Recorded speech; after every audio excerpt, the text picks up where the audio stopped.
নিস্বাৰ্থভাৱে দেশক ভাল পাইছিলে, জাতিক ভাল পাইছিলে, সেইজন আছিলে ৰাজীৱ হদিয়া, যাক আমি আজি এতিয়া গণশিল্পী বুলি কয়।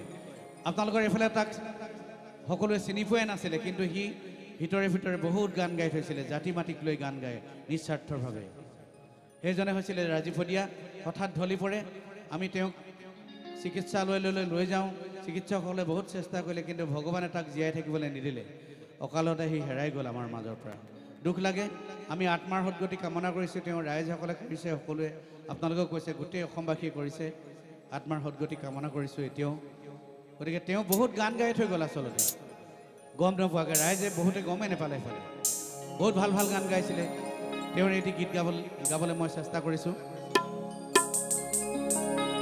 তেজত উঠিছে বীৰ পিৰণি, ৰক্ত স্নানৰ মন, জাতিৰ পিঠিত মৰণ সংকট, অন্ধ জনগণ।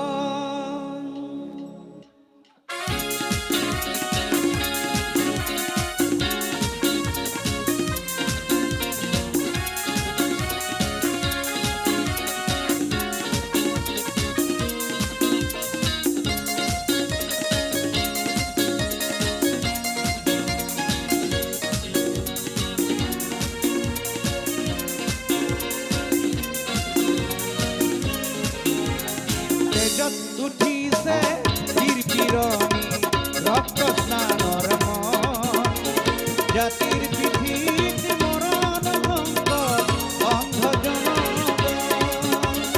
তেজত উঠিছে বীৰ পিৰণি, ৰক্ত স্নানৰ মন, জাতিৰ পিঠিত মৰণ সংকট, অন্ধ জনগণ।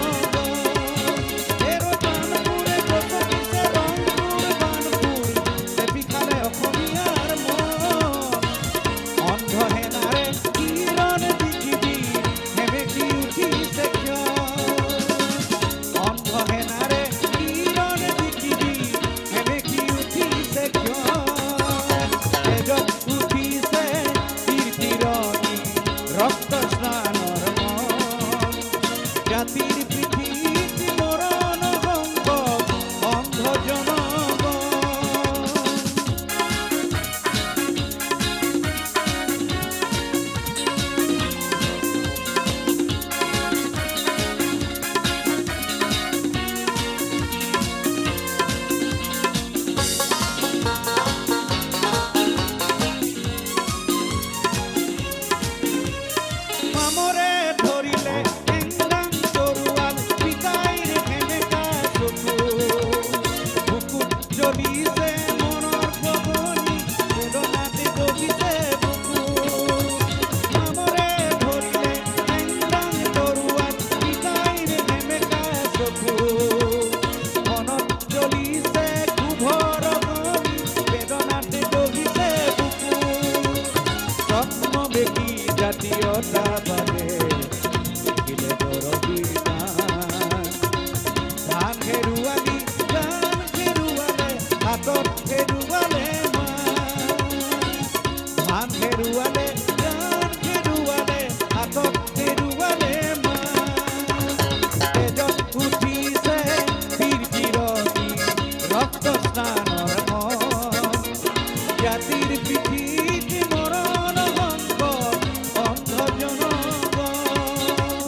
জাতিৰে নোমান উলংগ ৰূপ দেখি তলমূল কৰিছে তেজত উঠিছে পীৰ পীৰণি ৰক্ত স্নানত